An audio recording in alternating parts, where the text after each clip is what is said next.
کہ 1.5 سال ہوئے ہیں اور اولاد نہیں ہے تو گھر والے کہتے ہیں آپ پہ جادو ٹونا ہے، باباؤں کے پاس پہنچ جائیں اور وہاں سے دم کروائیں، تعویذ لیں، لیکن بچی کہتی ہے کہ نہیں اللہ دے گا، میں نہیں جاتی کہیں پر، کیا حکم شرع ہوگا؟ دیکھیں، پہلی بات تو یہ ہے کہ سب اچھی طرح سمجھ لیں کہ یہ اولاد کا ہونا نہ ہونا اور اولاد کا کب ہونا، یعنی شادی کے کون سے سال میں ہوگی، لڑکے کتنے ہوں گے، لڑکیاں کتنی ہوں گی، یہ سب ازلی فیصلے ہو چکے ہیں۔ اللہ تبارک و تعالیٰ نے مخلوق کی پیدائش سے 50,000 سال پہلے ان کے لیے فیصلے کر دیے تھے۔ تو صحابہ نے اس پر یہ پوچھا، رسول اللہ جب ہمارے حق میں فیصلے ہو گئے تو ہم عمل کیوں کریں؟ سرکار نے فرمایا تم عمل کرتے جاؤ، اللہ تبارک و تعالیٰ ہر شخص کے لیے اس چیز کو آسان کر دے گا جس کے لیے اسے پیدا کیا ہے۔ خلاصہ کلام یہ ہے کہ یہ سب چیزیں لکھ دی گئی ہیں۔ اب آپ کوشش کریں نہ کریں، نہیں ملنا تو نہیں ملنا، اور ملنا ہے تو ملے گا۔ اگر آپ کوشش کریں گے نہیں ملنا، نہیں ملے گا۔ اگر آپ بالکل ہاتھ پہ ہاتھ دھر کے بیٹھ جائیں ملنا ہے تو ملے گا۔ لیکن آپ کے نبی کریم صلی اللہ علیہ وسلم نے جو بتایا، ہمیں ایک سوچ دی ہے، وہ ہے عمل کی، کہ آپ کوشش کریں اس یقین کے ساتھ کہ اس کوشش کا نتیجہ میری مرضی کے مطابق نہیں بلکہ اللہ کے ازلی فیصلے کے مطابق ملے گا۔ لہٰذا ڈاکٹر سے علاج کروانا، کسی واقعی کوئی اچھے بزرگ ہیں ان سے دعا کے لیے عرض کرنا، اگر وہ واقعی کلمات صحیحہ پر مشتمل تعویذ لکھ کر دیتے ہیں، آیات کے تعویذ دیگر، ان کا استعمال کرنا۔ جو تعویذ اللہ کے نبی نے منع کیا وہ کفریہ اور شرکیہ کلمات پر مشتمل تعویذات کو منع کیا ہے۔ اللہ کے پاکیزہ کلمات کو کیسے سرکار منع کر سکتے ہیں؟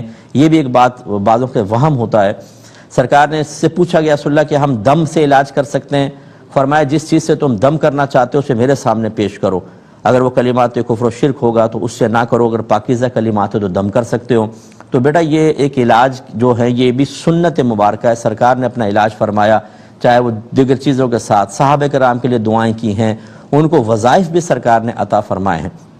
اس لیے پہلی بات تو یہ کہ اللہ کی طرف متوجہ رہیں۔ بالکل آپ سے صحیح کہا کہ دینے والی ذات اللہ تبارک و تعالیٰ کی ہے، وہی مشکل کشا ہے، وہی ہمارے مسائل حل کر سکتا ہے، اسی کے خزانے بھرے ہوئے ہیں، وہ چاہے تو کوئی ہمیں ایک تنکا بھی نہیں دے سکتا۔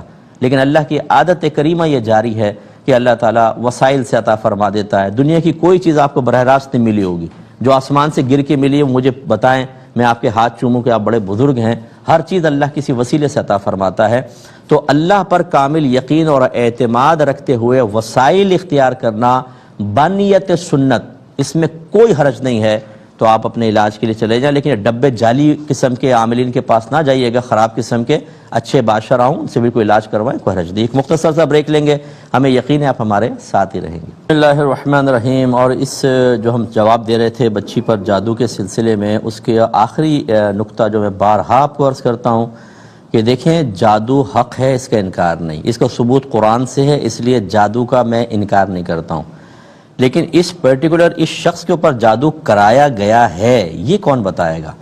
کیا اللہ نے بتایا؟ نہیں۔ رسول نے بتایا؟ نہیں۔ جب اللہ اور رسول کی طرف سے نہیں بتایا گیا تو سمجھ لیجیے کہ 100% شیورٹی کبھی نہیں ہو سکتی ہے۔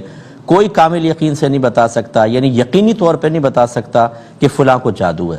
اگر کوئی کہے نہیں ہم بتا سکتے ہیں تو پھر میں گزارش کرتا ہوں آپ لوگوں سے ایسے شخص کے پاس جا کر کہیں، جب تم اپنے عملیات سے، عمل سے، یا اپنے علم سے، یا کسی ذائچے کے ذریعے بتا سکتے ہو کہ مجھ پہ جادو ہے کہ نہیں، تو پھر یہ بھی بتا سکتے ہو کہ میں کیا کھا کر آیا ہوں، بتاؤ میرے کتنے بچے ہیں، میری جیب میں اس وقت کیا ہے، اس جیب میں کیا ہے، اس میں کیا ہے، فرنٹ پاکٹ کے اندر کیا ہے، اور پینٹ پہنے ہوئے تو بیک پاکٹ کے اندر کیا ہے، بتاؤ ذرا مجھے، اپنا ذائچہ نکال کے۔ نہیں بتا سکیں گے۔ اس سے آپ کو ایک اطمینان ہو جائے گا کہ سامنے والا اگر کچھ کہہ رہا ہے تو کوئی وہ ولی، کوئی نبی نہیں ہے کہ وحی الہی اس کو حاصل ہوئی ہے، یہ الہام خداوندی سے وہ بتا رہا ہے۔ وہ غلط بھی ہو سکتا ہے، صحیح بھی ہو سکتا ہے۔ یہ میں اس لیے آپ کو عرض کر رہا ہوں کہ اتنا ہم وسوسوں کے شکار ہو جاتے ہیں کہ اگر کوئی سلجھا ہوا آدمی کہے نہیں آپ پر جادو نہیں ہے، اور دوسرا کہے کہ اتنا خطرناک سفلی ہے کہ مار دے گا یہ آپ کو آپ کو کبھی اس کا یقین حاصل نہیں ہوگا جو کہہ رہا ہے کہ نہیں ہے، اسی کا یقین حاصل ہوگا جو کہہ رہا ہے کہ ہے۔ یہ کیوں آپ نے اتنے یقینی طور پر اپنے ذہن میں بٹھا لی بات؟ اب جیسے گھر والوں نے کہا اولاد اس لیے نہیں ہو رہی کہ جادو ہے۔ ارے بھائی آپ کو کیسے پتہ چلا جادو ہے؟ جی فلاں نے کہا تھا۔ اگر فلاں کا کہنا اتنا ہی اچھا ہے تو پھر اور کے بارے میں بھی معلوم کریں، ذرا اپنے شوہر کے بارے میں پتہ کریں، اس کے عادات و اطوار کیا ہیں، وہ کیا کرتا ہے پیٹھ پیچھے، ذرا بتاؤ، بتا سکے گا وہ؟ یہ غیبی امور پر کوئی 100% شیورٹی کے ساتھ مطلع نہیں ہو سکتا ہے۔ دوسری بات بیٹا یہ ذہن میں رکھیے آپ، اور آپ کی وساطت سے جتنے اس وقت مجھے سن رہے ہیں سب اپنے ذہن میں رکھیں، کوئی چاہے جادو کرائے ٹونا کروائے، اگر اللہ کا ازلی فیصلہ ہے کہ مجھے ایک چیز ملے گی اور کسی نے جادو کرایا کہ اس کو نہ ملے، سارے جادو اگر ناکام ہوں گے مجھے وہ چیز ضرور ملے گی، کیونکہ کوئی اللہ کے فیصلے کو بدلنے والا نہیں ہے، کوئی اللہ سے زیادہ طاقتور نہیں ہے۔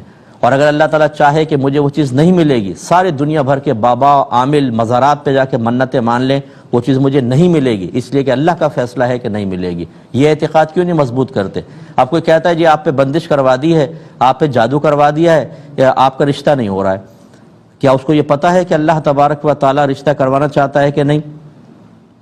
اگر اللہ تعالیٰ کروانا چاہتا ہے تو کون روک سکتا ہے؟ یہ ہمیشہ یاد رکھیں، اس کے جادو ٹونے سے کچھ نہیں ہو رہا، اصل میں اللہ تبارک و تعالیٰ کا ازلی فیصلہ کار فرما ہے۔ اس کا جادو ٹونا کروانا غلط ضرور تھا، لیکن اگر آپ کے بچے نہیں ہو رہے تو کوئی آپ کے بچے نہیں روک سکتا اگر اللہ دینا چاہے۔ میں آپ سے پوچھتا ہوں نا، مسلمانوں سے پوچھتا ہوں، مجھے جواب دیں، اللہ کسی کو اولاد دینا چاہے اور سامنے والے نے جادو کروا دیا کہ اس کے اولاد نہ ہو، بتائیں کون کامیاب ہوگا؟ اللہ کا فیصلہ کامیاب ہوگا، اللہ کا فیصلہ نافذ ہوگا، یا یہ شخص کامیاب ہوگا؟ آپ کا جواب یہ ہوگا کہ اللہ کے فیصلے کو کون بدل سکتا ہے۔ تو پھر توجہ کس کی طرف ہونی چاہیے، ان کی طرف کہ اللہ کی طرف؟ لیکن اس کے باوجود میں کہہ رہا ہوں کہ علاج کروانے میں مسئلہ نہیں ہے، لیکن آپ جب ڈپریشن کا شکار ہو جاتے ہیں، آپ وسوسوں کے شکار ہو جاتے ہیں، آپ جب کوئی کہتا ہے کہ جی آپ پہ جادو ہے، آپ اتنا کامل یقین کر لیتے ہیں جیسے کہ وحی الہی نازل ہو گئی، اور جب وہ کہتا ہے کہ آپ کے یہ والدہ کی طرف سے کسی نے کروایا، ننیال کی طرف سے، تو آپ خالاؤں سے بدزن ہو جاتے ہیں، ددیال کی طرف سے تو پھپھیوں سے بدزن ہو گئی۔ ارے بھائی وہ وحی الہی تو نہیں آئی اس کے پاس کہ وہ اگر کہہ دے تو آپ اس سے بدزن ہو جائیں۔ اور یہ آج کل ہر ایک شخص، آپ کہیں جی کیا ہے، یہ ہے، کیا ہے، یہ ہے، جادو ٹونا فلاں لوگوں کو بالکل ضعیف الاعتقاد بنا دیا ہے۔ ارے بھائی اللہ تبارک و تعالیٰ نے ازلی فیصلے فرمائے، اللہ کی رضا پہ راضی رہیں۔ حضرت ابن عباس کی روایت میں کتنے دفعہ آپ کو سنا چکا ہوں، نبی کریم صلی اللہ علیہ وسلم نے حضرت ابن عباس رضی اللہ تعالی عنہما سے فرمایا کہ ابن عباس، اگر یہ ساری دنیا تجھے نقصان پہنچانے پر جمع ہو جائے، اتنا ہی نقصان پہنچا سکتی ہے جتنا اللہ نے تیری قسمت میں لکھا ہے، اور اگر یہ سارے تجھے فائدہ پہنچانے پر جمع ہو جائیں، اتنا ہی فائدہ پہنچا سکیں گے جتنا اللہ نے تیری قسمت میں لکھا ہے۔